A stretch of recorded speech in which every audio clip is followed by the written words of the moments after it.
12월 3일 금요일 하나님께서 저희에게 주신 말씀은 디모데후서 2장 1절부터 13절까지의 말씀입니다. 내 아들아, 그러므로 너는 그리스도 예수 안에 있는 은혜 가운데서 강하고 또 내가 많은 증인 앞에서 내게 들은 바를 충성된 사람들에게 부탁하라. 그들이 또 다른 사람들을 가르칠 수 있으리라. 너는 그리스도 예수의 좋은 병사로 나와 함께 고난을 받으라. 병사로 복무하는 자는 자기 생활에 얽매이는 자가 하나도 없나니 이는 병사로 모집한 자를 기쁘게 하려 함이라. 경계하는 자가 법대로 경계하지 아니하면 승리자의 관을 얻지 못할 것이며 수고하는 농부가 곡식을 먼저 받는 것이 마땅하니라. 내가 말하는 것을 생각해 보라. 주께서 범사에 내게 총명을 주시리라. 내가 전한 복음대로 다윗의 씨로 죽은 자 가운데서 다시 살아나신 예수 그리스도를 기억하라. 복음으로 말미암아 내가 죄인과 같이 매이는 데까지 고난을 받았으나 하나님의 말씀은 매이지 아니하니라. 그러므로 내가 택함 받은 자들을 위하여 모든 것을 참음은 그들도 그리스도 예수 안에 있는 구원을 영원한 영광과 함께 받게 하려 함이라. 미쁘다 이 말이여, 우리가 주와 함께 죽었으면 또한 함께 살 것이요 참으면 또한 함께 왕노릇할 것이요 우리가 주를 부인하면 주도 우리를 부인하실 것이라.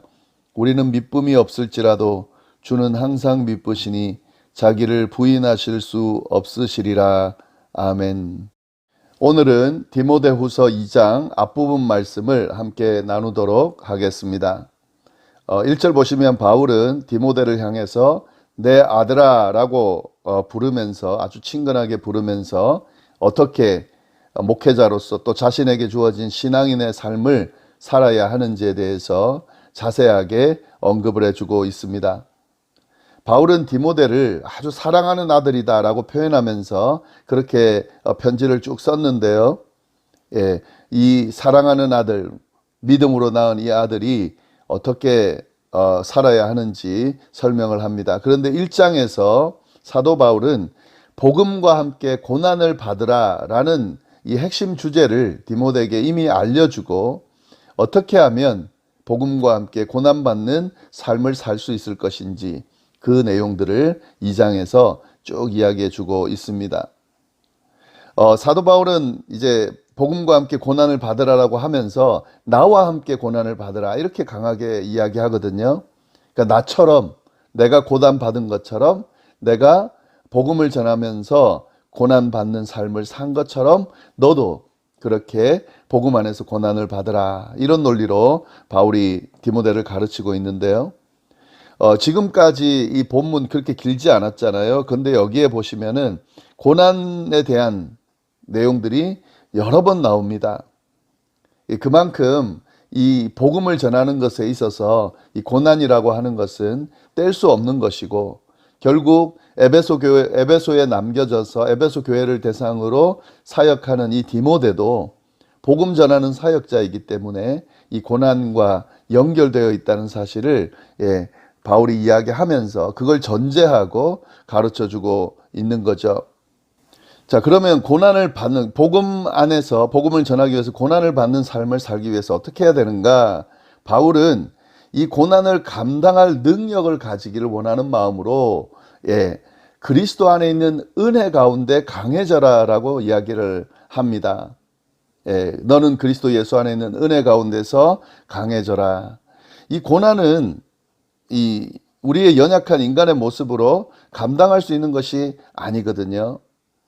그러면 이 고난을 아무리 복음을 전하는 것이 중요하다 할지라도 고난을 어떻게 감당할 수 있을까? 그리스도께서 주신 은혜 안에서 감당할 수 있다는 거죠. 그리스도 예수 안에 있는 은혜 가운데 강해짐으로써 고난을 감당할 수 있다는 거죠. 은혜를 경험한 성도는 강해지거든요. 은혜를 경험한 그리스도 안에서 주어진 은혜를 경험한 사람들은 그 은혜 안에서 강해질 수 있습니다. 왜냐하면은 그 사랑의 은혜가 우리를 그리스도인들을 강하게 만들기 때문에 그렇습니다. 그래서 이 이야기를 하는 것이고요. 그리고 또 한 가지 더는 이런 복음 안에서 고난 당하는 이 사역을 감당하는 것을 혼자 하지 않도록 이야기하고 있습니다. 사도 바울이 이 복음의 은혜를 디모데에게 전했던 것처럼 디모데도 또 그의 신실한 동역자들에게 그걸 전하고 또 그들이 또 다른 사람에게 전할 수 있도록 그렇게 하라고 지금 가르치고 있습니다. 그게 2절 말씀이었죠. 내가 많은 증인 앞에서 내게 들은 바를 충성된 사람들에게 부탁하라. 바울에게 전해받은 그 복음의 내용들을 또 다른 충성된 사람들에게 부탁해서 그 사람들이 또 다른 사람들을 가르칠 수 있도록 그렇게 만들어라. 그러니까 이 사역을 혼자 감당하지 말고 같이 감당할 수 있도록 그렇게 동역자들을 많이 만들고 그 동역자들과 함께 이 일을 감당해라 라고 그렇게 이야기를 하고 있습니다. 이 내용을 보면서 우리가 알 수 있는 것은 이 그리스도인의 사역, 특히 복음을 전하는 사역, 그리고 고난이 함께 따라올 수밖에 없는 이 사역을 감당하기 위해서는 그리스도의 은혜를 경험하는 것, 그리고 그 은혜 안에서 강해지는 것이 중요하고 또 이 은혜를 경험한 사람들, 많은 동역자들과 함께하는 것이 중요하다라는 사실을 우리가 알 수가 있습니다. 그리고 그 고난받는 삶을 좀 어떻게 감당해야 되는지 설명하기 위해서 바울은 3가지의 비유를 들어서 디모데에게 또 가르쳐 주고 있습니다. 좀 더 구체적으로 이제 설명하는 거죠. 그 비유는 뭐냐면 3가지 비유인데요. 병사와 같이, 경기하는 자와 같이, 농부와 같이, 그렇게 이 고난을 감당하고 그 맡겨진 사역을 감당해라 라고 이야기하고 있습니다. 바울이 말한 이 3가지 비유는 공통점이 고난이죠. 고난 가운데 어떤 결과를 얻어내는 그런 비유의 내용들이죠. 먼저 좋은 병사, 3절 말씀, 너는 그리스도 예수의 좋은 병사로 나와 함께 고난을 받으라. 좋은 병사처럼 나와 함께 고난을 받으라. 고난을 감내하면서 복음 사역을 감당해라. 이렇게 이야기하는 거죠. 그 병사는 어떤 병사냐면 4절, 병사로 복무하는 자가 자기 생활에 얽매이는 자가 하나도 없나니 이는 병사로 모집한 자를 기쁘게 하려 함이니라. 때로는 감당해야 될 고난이 있습니다. 상황이 있고, 그러나 그 생활에, 그 고난에, 그 상황에 이 좋은 병사들은 매이지 않습니다.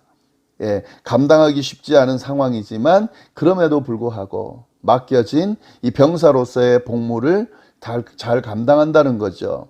그리고 그 병사는 모집한 자를 기쁘게 하기 위해서 자기 생활, 자기 상황에 매이지 않고 맡겨진 사명을 잘 감당한다. 그러니까 너도 좋은 병사처럼 나와 함께 예수 그리스도께서 맡겨주신 그 복음 전하는 사역을, 때로는 고난이 오고 때로는 그 고난으로의 두려움과 또 머뭇거림이 생길지라도 그걸 넘어서서 맡겨진 일을 감당하기 위하여, 또 맡겨주신 분을 기쁘게 하기 위하여 그 일들을 감당하라 라고 좋은 병사 예로 들어서 또 디모데에게 설명해 주고 있습니다. 그 다음에 또 비유한 것이 경계하는 자죠. 5절 말씀, 경계하는 자가 법대로 경계하지 아니하면 승리자의 관을 얻지 못할 것이다. 규칙에 따라 경계함으로 승리의 관을 얻는 경계하는 자처럼 그렇게 너도 그 사역을, 복음 전하는 사역을 감당하라 라고 이야기하고 있습니다. 이 법대로 경계한다라고 하는 것은 규칙에 따라 경계한다는 건데요. 지금 이 고난이 오고 어려움이 오면 막 그 법을 어기고 규칙을 어기고 마음대로 하고 싶죠. 그러나 그렇지 않다는 거죠. 규칙대로 주어진 룰 안에서 감당해야 되는 거죠. 복음을 전하는 자는 고난을 겪을 수밖에 없습니다. 그러나 나는 고난 겪고 싶지 않다고 해서 복음 전하는 자가 고난을 피해서 다니면서 편한 대로만 한다 그러면 그 규칙대로 하는 게 아니잖아요. 경계하는 자는 좀 불편한, 또 그리고 감수해야 되는 어려움들이 있다 하더라도 그 규칙 안에서 그 일들을 감당합니다. 그래서 그 승리를 얻어내는 것처럼 디모데도 그렇게 복음 전하는 자로 고난을 감수하면서 감당해라 라고 이야기를 하고 있습니다. 그 다음에 세 번째 비유가 농부인데요. 6절 수고하는 농부가 곡식을 먼저 받는 것이 마땅하니라. 예, 농부는 이 고난을 통해서 열매를 얻습니다. 그러니까 곡식을 얻기 위해서 이 인고 참고 그 수고하고 하는 모든 과정을 거쳐야만 얻을 수 있는 것처럼 마찬가지라는 거죠. 복음 전하는 사역자도 마찬가지다 하는 거죠. 예, 이 모든 세 가지 비유는 다 어려움들, 고난들을 감수하고 수고를 감수하고 난 뒤에 열매를 얻는, 승리를 얻는 사람들입니다. 예, 그처럼 우리 복음 전하는 자들도 마찬가지다 하는 거죠. 그런데 여기서 우리가 한 가지 알아야 될 것은 이런 비유를 통해서 때로는 고난을 당하고 어려움을 겪으면서 이 일들을 감당하지만 결국에는 기쁘게 이 모집한 그 병사를 모집한 일을 기쁘게 하고 그리고 승리자가 되고 그리고 열매 곡식을 얻게 되는 그런 열매를 얻게 된다 하는 이야기도 이 안에서 담아서 지금 사도 바울이 이야기를 하고 있는 거죠. 결국 이 고난을 감당하고 그 일들을 해내고 나면 결국에는 하나님을 기쁘시게 할 뿐만 아니라 승리의 면류관을 얻고 열매를 얻게 된다 하는 이야기를 해주고 있습니다. 디모데에게 지금 강하게 이 이야기를 하면서 그가 이 사역을 복음 사역을 잘 감당할 수 있도록 사도 바울이 지금 이야기해주고 있는 거죠.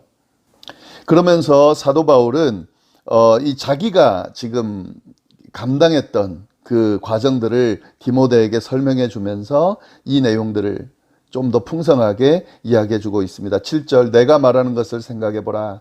주께서 범사에 내게 총명을 주시리라. 내가 지금 말하는 것, 또 지금까지 전했던 것, 또 내가 했던 것 이런 것들 한번 잘 생각해 보라. 그걸 생각해 보면 어떻게 이 복음 사역을 감당해야 될지 알 수 있다. 라고 하면서 8절 내가 전한 복음대로 다윗의 씨로 죽은 자 가운데서 다시 살아나신 예수 그리스도를 기억하라. 네, 바울이 전한 것이 뭡니까? 복음이죠. 어떤 복음입니까? 다윗의 씨로 죽은 자 가운데서 다시 살아나신 예수 그리스도에 대해서 전해줬습니다. 그것을 기억하라는 거죠. 바울은 이 예수 그리스도를 기억하면서 자기에게 맡겨진 사역을 감당했습니다. 고난을 이겼습니다. 그렇기 때문에 디모데도 이걸 상기하고 이걸 기억하기를 원하는 거죠. 이게 지금 핵심인 거죠. 9절 말씀 복음으로 말미암아 내가 죄인과 같이 매이는 데까지 고난을 받았으나 하나님의 말씀은 매이지 아니하니라.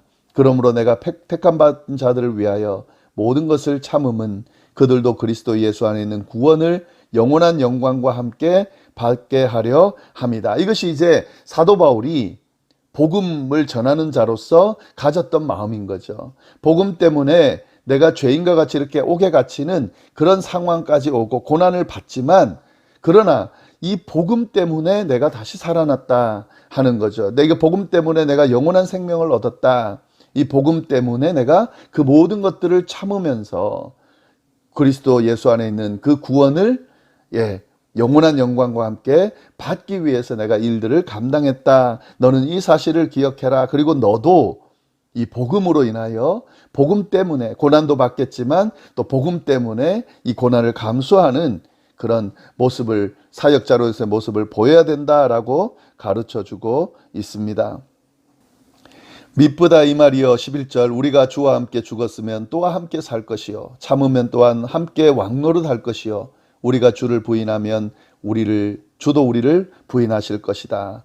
지금 그 바울이 이야기하는 그 이야기가 참 미쁜 이야기라는 거죠. 왜냐하면은 주와 함께 죽으면 함께 살 거라는 거죠. 고난 받으면 고난 받고 참으면 이 고난들을 참으면 함께 왕노릇 할 것이라는 거죠. 그러나 참지 못하면 주를 부인하면 주님도 우리를 부인할 거라는 거죠. 지금 이 이야기를 왜 하냐면 이 복음을 믿다가 따르다가 거짓 교사의 유혹으로 인하여 또 그 복음을 믿는다는 이유로 고난이 주어진 것을 참지 못해서 주를 부인하고 떠난 사람들이 많거든요. 그 이야기를 하는 거예요. 그렇게 떠나버리면 주님도 그를 부인할 수밖에 없다는 거죠. 그러나 그런 상황에서도 참으면 결국에는 주와 함께 다시 살고 주님과 함께 왕노릇하게 될 거다라고 이야기를 하는 거죠. 이처럼 바울은 자신의 사랑하는 아들, 믿음으로 낳은 아들과 같은 아들인 디모데를 이 복음의 자리로, 고난의 자리로 지금 초대하고 있습니다. 그런데 그 고난은 사실 쉽지 않은 고난이지만, 그러나 그냥 절망스러운, 그냥 단지 힘들고 어려운 고난만은 아니라는 사실을 바울이 알기 때문에 그 사랑하는 아들을 지금 초대하고 있는 거죠. 이 고난, 이 복음의 고난은 어떤 결과를 얻습니까? 결국 예수 그리스도의 그 영광, 구원과 영광에 참여하는 그 귀한 열매를 얻는 그런 고난이거든요. 그렇게 보장된 고난이에요. 그래서 자신도 그 길을 가고 있고, 또 디모데도 그 길을 오기를 요청하고 있고, 또 디모데가 또 다른 사람들에게 그 자리로 많은 사람들을 요청하기를 그렇게 바라면서 이야기를 하고 있다 하는 거죠. 만약에 이 고난을 외면하면, 그러면 복음의 열매를 맺을 수가 없습니다. 주님과 함께하는 이 영광의 자리에 갈 수 없습니다. 이 복음의 자리, 복음을 전하는 자리, 복음을 쫓아가는 자리는 이 고난은 감수할 수밖에 없다. 그러나 감수한 이후에 그 열매는 크다라는 이야기를 하면서 디모데에게 맡겨진 사역들을 잘 감당하라고 그렇게 권면해 주고 있습니다. 사실 이 말씀은 디모데에게만 주는 말씀이 아니죠. 오늘 이 말씀을 우리가 나누고 있는 저희에게도 주시는 하나님의 말씀이죠. 예수 믿고 사는 것, 또 예수님을 따르고 그 복음을 믿고 전하고 사는 것이 쉽지 않습니다. 그러나 그 쉽지 않은 과정은 우리가 반드시 겪어야만 하는, 당연히 따라와야만 하는, 예수 그리스도와 그를 믿는 믿음의 신실한 믿음을 가진 자들이 모두 그 과정을 거쳤어요. 우리도 그 과정을 거쳐야 되죠. 그러나 이 힘든 시간들을, 어려움들을 잘 이겨내고 믿음을 잘 지키고 감당하면 결국 우리도 그들이 받았던 영광의 자리로 우리도 갈 수 있게 된다는 사실을 오늘 말씀을 통해서 우리가 받을 수 있습니다. 기억하시면서 기도하겠습니다. 하나님 아버지 감사합니다. 주님, 또 귀한 말씀으로 이렇게 우리의 삶을, 우리의 마음을 채우시니 감사합니다. 특별히 믿음을 가진 자, 복음을 전하는 자로서의 삶이 어떠한지 주님 또 저희에게 말씀해 주시니 감사합니다. 때로는 하나님, 믿는 자로 살아가는 것 쉽지 않고 어려움이 있습니다만, 고난이 있습니다만, 이것은 모든 이들이 거쳐야 되는 과정이고, 이 과정들을 거쳤을 때 아름다운 열매가 있다는 사실 우리가 잘 기억하면서 주님의 은혜 안에서 강한 마음으로 또 믿음의 동력자들과 함께 잘 감당하는 저희가 될 수 있도록 인도하여 주옵소서. 함께 해주시기를 간절히 바라고 살아계신 예수님의 이름으로 기도드립니다. 아멘.